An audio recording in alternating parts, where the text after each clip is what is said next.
I'm Natasha Kirchuk, and thanks for joining us from our studios in Israel. Coming up in today's newscast, Hamas threatens Israel yet again. Iran has reportedly set up underground rocket factories in Lebanon, and we'll reveal the 5 biggest tech deals to have ever taken place in Israeli history. Stay tuned for the latest news in Israel.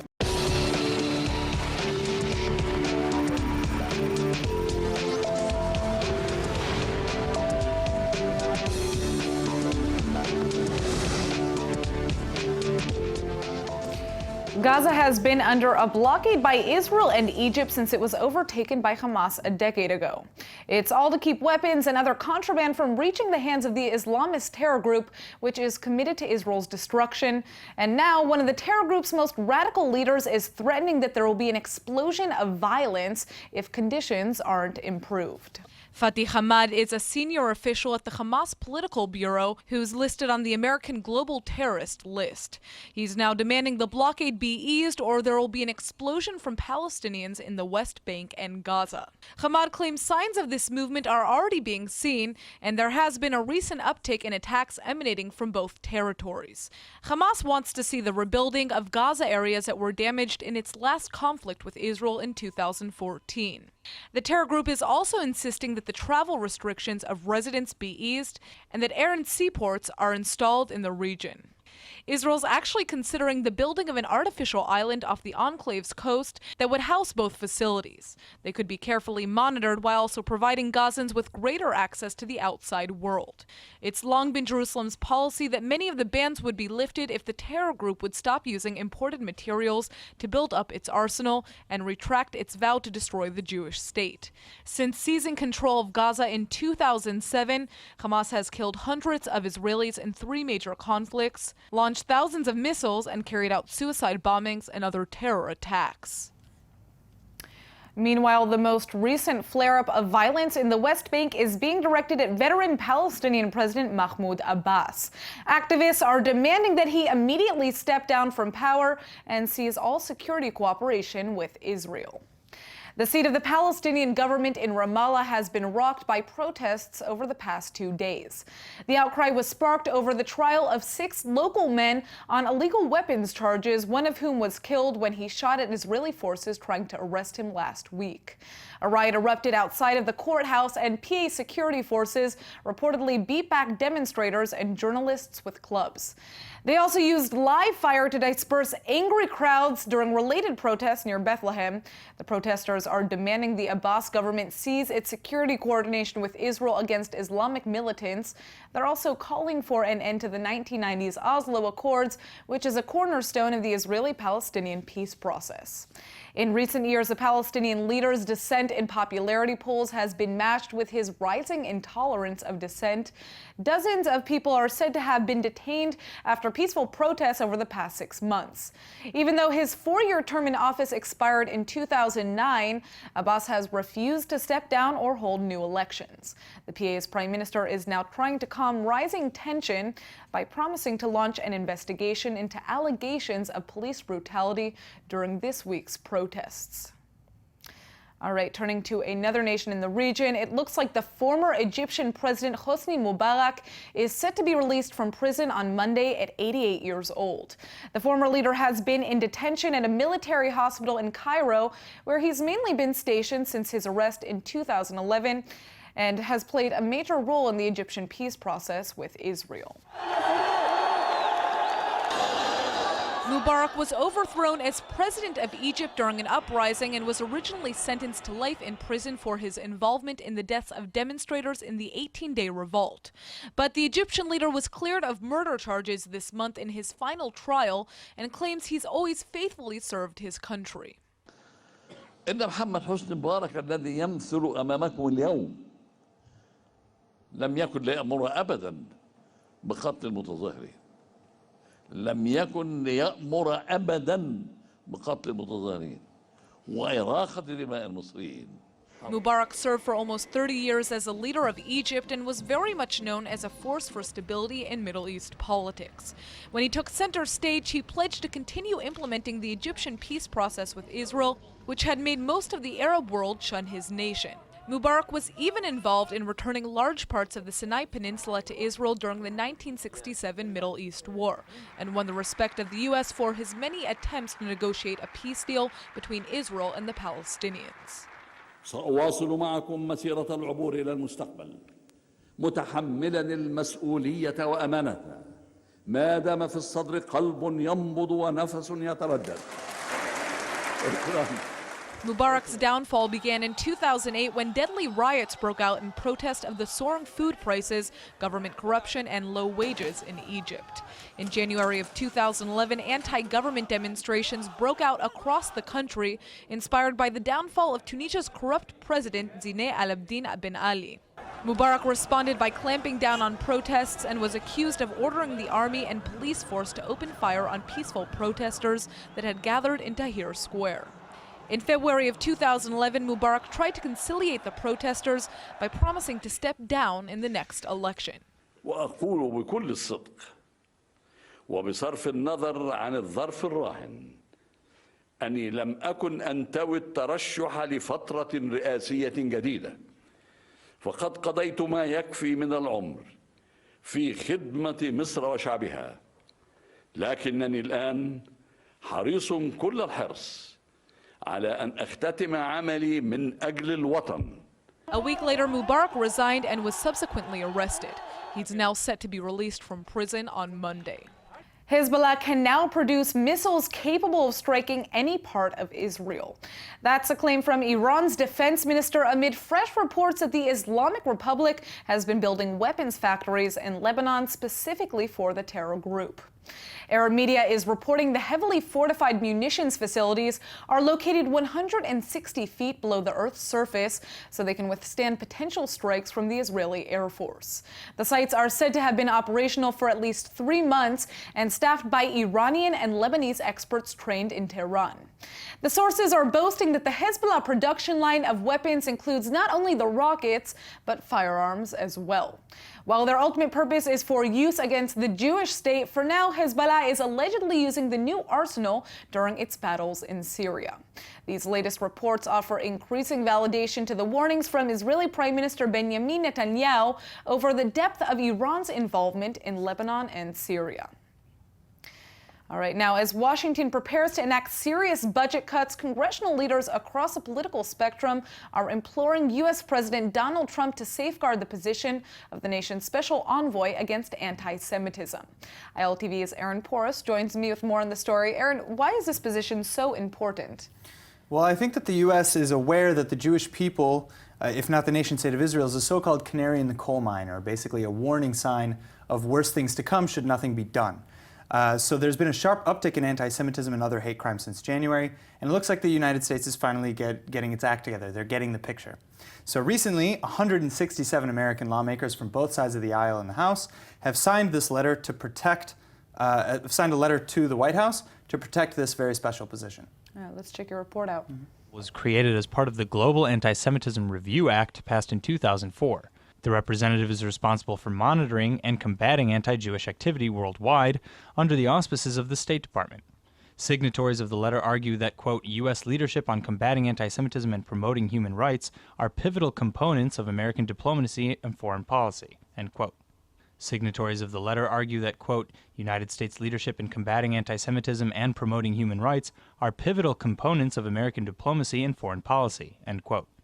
They're warning Trump that the cancellation would send the wrong message to the world because the envoy demonstrates America's commitment to these ideals, particularly at a time when anti-Semitism is dangerously on the rise. Despite 7 major waves of bomb threats and widespread vandalism targeting United States Jews in recent weeks, the president is reportedly considering dumping the job as part of the 37% cut in government spending to cover increased defense programs.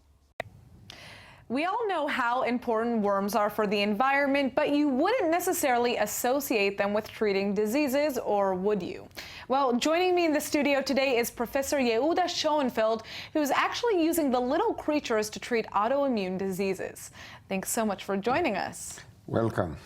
All right, doctor. So, as I've learned, almost 1 in 7 Americans suffer from autoimmune diseases, which are the second highest cause of chronic illness, correct? It's correct. There are 80 different autoimmune diseases which affect almost every and each organ in our body. And what are autoimmune diseases? Can you kind of break that down in easy terms for those of us who don't know much about it? Yes. We have a defense mechanism, which is the immune system.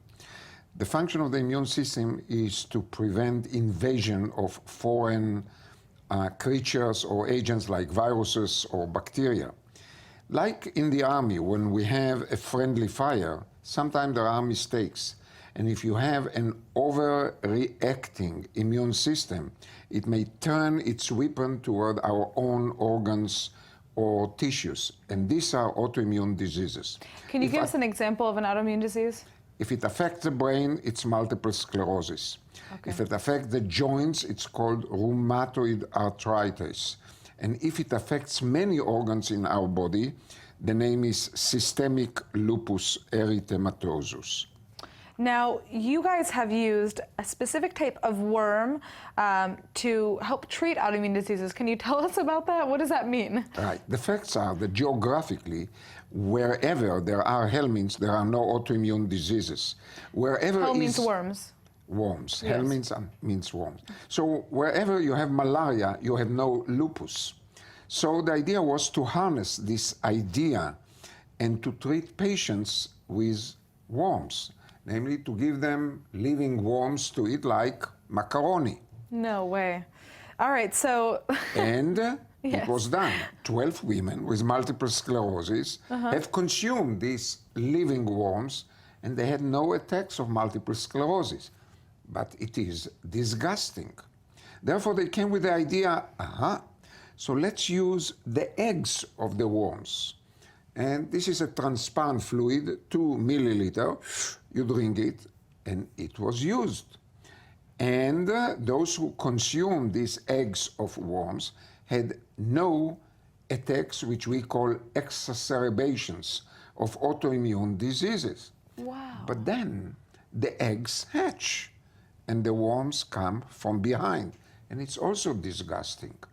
So then the next stage was to ask yourself, what the worm secrete to ameliorate and to protect you from this overreacting immune system. And this is the revelation. So what is the worm doing? The worm is a parasite. Right. He or she nests in our intestine. They are like the tax officer. They live on your account, but they don't want to kill you because they enjoy it. They are parasites. But they have a problem.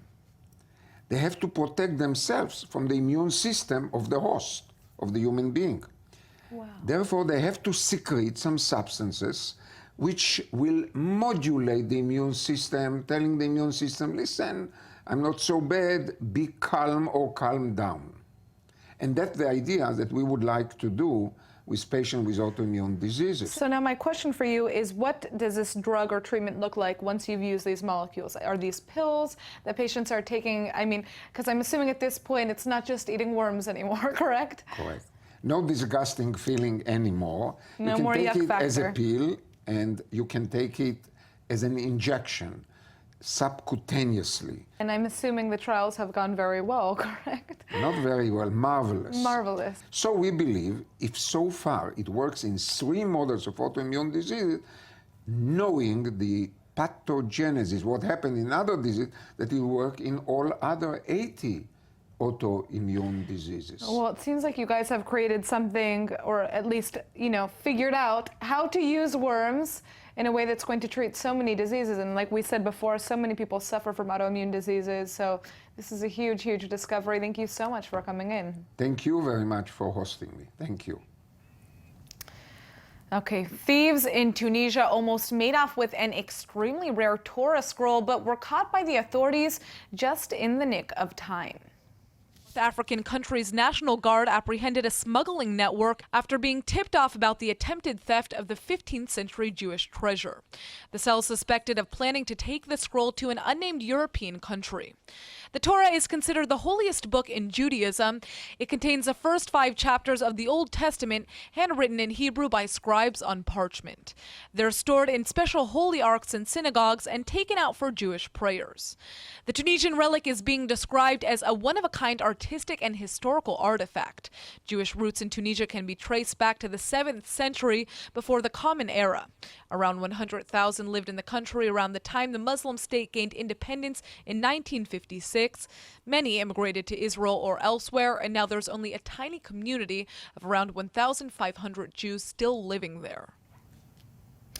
Team Israel hit its first bump at this year's World Baseball Classic by suffering its first defeat to the Netherlands at the Tokyo Dome. The blue and white team had its sights on reaching the last 4, especially after their impressive 4-1 victory over Cuba on Sunday. But their 12-2 loss to the Dutch has now dipped the Israeli underdog score to 1-1 in the Pool E of the tournament. Until now, the team's been deemed the Cinderella squad, but their manager has admitted that the players may have momentarily dropped the crown. Now, we didn't pitch very well, so we didn't deserve a better fate necessarily. We made behind too many counts and too many non-competitive pitches with hitters ahead in the count, and I think we probably got pretty much what we deserved there. At this point, all eyes are on the next face-off against hometown favorites Japan in the semifinals, and Israel's manager firmly believes the past will not determine the future. We've had no bumps in the road thus far. You know, everything's going pretty good for us, and so I don't have a history with this team relative to we've faced adversity and how we reacted, and this is the first time. I can tell you what I expect. I expect us to come out and play like we played even tonight. We play with effort. We play with passion. We don't let things in the past control what we're doing in the present. I don't think my expectations will come out and we will play excellently against Japan. Well, the match is expected to be a nail-biter because Israel's ranked only 41st in the world, while Japan took home the WBC championship trophy in both 2006 and 2009. Israelis and their supporters are sending all the team spirit they possibly can to help the team notch another victory at the Classic tomorrow. All right, there's been quite a lot of industry buzz since the announcement of the biggest high-tech deal in Israeli history when Intel announced plans to buy the Israeli company Mobileye. So we thought it'd be fun to take a quick look back at some of the most impressive tech successes in the Jewish state so far. We start off, of course, with Mobileye. The Jerusalem-based firm produces advanced driver assistance for car manufacturers toward the development of driverless vehicles, and the price tag paid by Intel tops $15 billion. Even Israeli Prime Minister Benjamin Netanyahu is weighing in. He's offered his personal congratulations and is thanking Mobileye for serving as a symbol of national pride and helping Israel become a technological powerhouse. Other impressive cross-border deals include the $4.4 billion sale of Playtika. The Israel-based online games company was sold to a Chinese consortium linked to Alibaba last July. Then there's a popular Waze crowdsourced navigational map app, which Google paid slightly more than $1 billion to acquire in 2013. The U.S. technology giant IBM snapped up the Israeli trusteer security software provider for a solid $1 billion that same year. The Cisco Systems American multinational technology conglomerate put a feather in its cap also in 2013 by buying the Israeli firm Intucell. The homegrown startup is a world leader in designing software for the improved management of networks by cell phone carriers. Those are some pretty huge accomplishments for the tiny Jewish state, if I say so myself. All right, I bet you're wondering, why was Intel willing to pay $15 billion to buy the Israeli company Mobileye? Shortly before the sale was announced, ILTV's Steve Leibowitz got a rundown from Mobileye executive David Oberman. So Mobileye was the first company to say we can use one single camera to look at the road, and with our Mobileye processor chip, we can understand what that camera is seeing. Most of the rest of the world said that's not possible. We're going to use radars, we're going to use stereo cameras, we're going to use other systems, but we persisted, and we had a very strong vision that with one camera, we're going to be able to provide safety for any driver. Using very special algorithms which were developed by hundreds of engineers over the last 18 years, we have developed a system that has now been adopted by 28 leading automakers. 28 leading automakers are using today the Israeli technology of Mobileye. Now, of course, you won't hear them saying Mobileye because Nissan says this is a Nissan car, and Chrysler said this is a Chrysler car. BMW and so on will always say it's BMW. So all those cars, if they have BDS people in their companies, they should probably not drive any of those cars. Absolutely. It's going to be hard to find a car to drive without Mobileye technology inside. So an Israeli technology will be in every car of the future. Well, we certainly hope so. For now, we have the lion's share of the market. There's much speculation and much development in the area of self-driving cars. Tell us about Mobileye's role in that. Okay, so until now, our systems have been used as parts of new cars and also as a standalone system for anybody that wants to put it in an old car or a fleet of buses or trucks. But now, we're taking this to the next level and using mapping technology developed by Mobileye and also policy. We have to understand how two cars must interact together if they have no drivers, or 20 or 200. So we have to develop a driving policy. We have to develop special mapping for self-driving cars, and we have to have, of course, the initial sensing, in other words, the cameras. So we're working on all of that together with very big partners like BMW and Volkswagen, and together we're developing the future. When do you expect this to hit the road? Some cars are already on the road. In fact, if you come to our office, you can drive in a self-driving car, no hands, no legs. Can I take it home with me? And we expect the first 400 BMW pilot cars to be on the road this year, and we expect mass production by BMW by 2021, and the other companies have similar timescales. The world of the future is arriving today. David Oberman, Mobileye, thanks so much for being with us at ILTV. Thank you. More and more people are continuing to buy electric vehicles because of worldwide concern over fuel costs and pollution. And now one Israeli company has come up with a way to make them sleeker, provide more power, travel farther, and even fully recharge, all while zooming down the highway. The latest Israeli ingenuity comes from the Electrode firm. Its tech team has designed a wireless system capable of supplying energy directly to the car's engines. That means the cumbersome 5-ton batteries electric vehicles have today can be swapped with lighter, more efficient models, adding miles to their destinations. The company can even install its copper and rubber electromagnetic induction strips, that was a hard word to say, under about a mile of asphalt in a single day. Yes, you got it right. People will be able to charge their cars while they're parked automatically from under the ground. Israelis will soon be able to try it out for themselves when the Electrode system is unveiled in a few months during a pilot project in Tel Aviv for public buses. The Hebrew word of the day is brought to you by the University of Haifa, Hebrew Summer Ulpan. Open to everyone. And now for our Hebrew word of the day. One of Israel's biggest tech exits in history has just taken place as Intel purchased the Israeli company Mobileye for over $15 billion. Well, Mobileye technology is all about keeping those of us in traffic safe, so today's word is tnuah, meaning traffic. Just like the English translation, the noun tnuah refers specifically to cars on the road, although it literally means movement. So you could use tnuah to talk about political groups, for example, like the Tnuah Leishur Aisha or the Women's Liberation Movement. Just try not to get overwhelmed by all the different tnuot or movements. Remember that one day every movement hits a pikak tnuah or traffic jam. All right, let's go ahead and take a look at the weather forecast. Tonight is expected to be partly cloudy with a chance of light rain and a low of 49 or 9 degrees Celsius. Tomorrow should bring some more occasional showers with a chance of heavier storms and an unseasonably low high of 63 or 17 degrees Celsius. All right, that's it for today's news. Today's exchange rate is 3.66 shekels to the American dollar.